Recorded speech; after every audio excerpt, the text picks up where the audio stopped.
মানুষের সর্বোচ্চ সাফল্য সবটুকু করতে পারা নয়, সাধ্যমতো করতে পারা। যারা নিজেকে নিয়ে ব্যস্ত থাকে তারা কখনো অন্যের দুঃখ কষ্ট উপলব্ধি করতে পারে না। সেই যথার্থ মানুষ যে জীবনের পরিবর্তন দেখেছে এবং পরিবর্তনের সাথে নিজেও পরিবর্তিত হয়েছে। অসৎ লোক কাউকে সৎ মনে করে না, সকলকেই সে নিজের মতো ভাবে। শুধুমাত্র মধ্যবিত্ত পরিবারের লোকেরাই পৃথিবীর আসল রূপ দেখতে পায়। কাউকে উপদেশ দেওয়া সহজ, কিন্তু উপায় বলা কঠিন। তিনটে জিনিসে মানুষের পতন হয়: অহংকার, মিথ্যা ও হিংসা।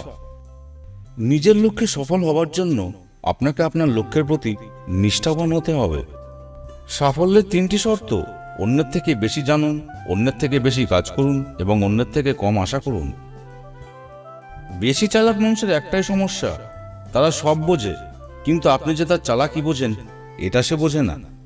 আমি সঠিক সিদ্ধান্ত নেওয়াতে বিশ্বাস করি না। আমি প্রথমে সিদ্ধান্ত নিই, তারপর সেটাকে সঠিক তৈরি করি। সবাই তোমাকে কষ্ট দেবে, তোমাকে শুধু এমন একজনকে খুঁজে নিতে হবে যার দেওয়া কষ্ট তুমি সহ্য করতে পারবে। মানুষ প্রতিষ্ঠিত হবার পরে যে ব্যবহারটা করে সেটাই তার আসল চরিত্র। পুরুষকে অর্ধেক কষ্ট দেয় টাকা, বাকি অর্ধেক কষ্ট দেয় নারী। সবচেয়ে ভয়াবহ দারিদ্রতা হচ্ছে একাকিত্ব এবং প্রিয়জনের সহানুভূতি না পাওয়ার অনুভূতি। অধিকার চেয়ে পাওয়া যায় না, কর্মের দ্বারা অধিকার সৃষ্টি করতে হয়। লোভী মানুষের মন অনেকটা নর্দমায় বেড়ে ওঠা কীটের মতো। তাকে যতই ভালো জায়গায় রাখো না কেন, সে তা ফিরে নর্দমাতেই যাবে। যে ভালোবাসা না চাইতে পাওয়া যায় তার প্রতি কোনো মোহ থাকে না। যা তুমি জানো না তা বলো না, আর যা তুমি জানো তা যথাস্থানে বলতে কুণ্ঠিত হও না।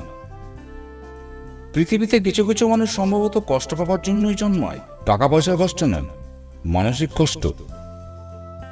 সাধারণ লোকের অসাধারণ চাহিদা চরম কষ্টের কারণ হয়ে দাঁড়ায়। মেয়েরা গোছানো মানুষ পছন্দ করে না, মেয়েরা পছন্দ করে অগোছালো মানুষ। অভাব যখন দরজায় এসে দাঁড়ায়, ভালোবাসা তখন জানলা দিয়ে পালায়। তিনটি জিনিস কখনো ফিরে আসে না: সময়, সুযোগ ও কথা।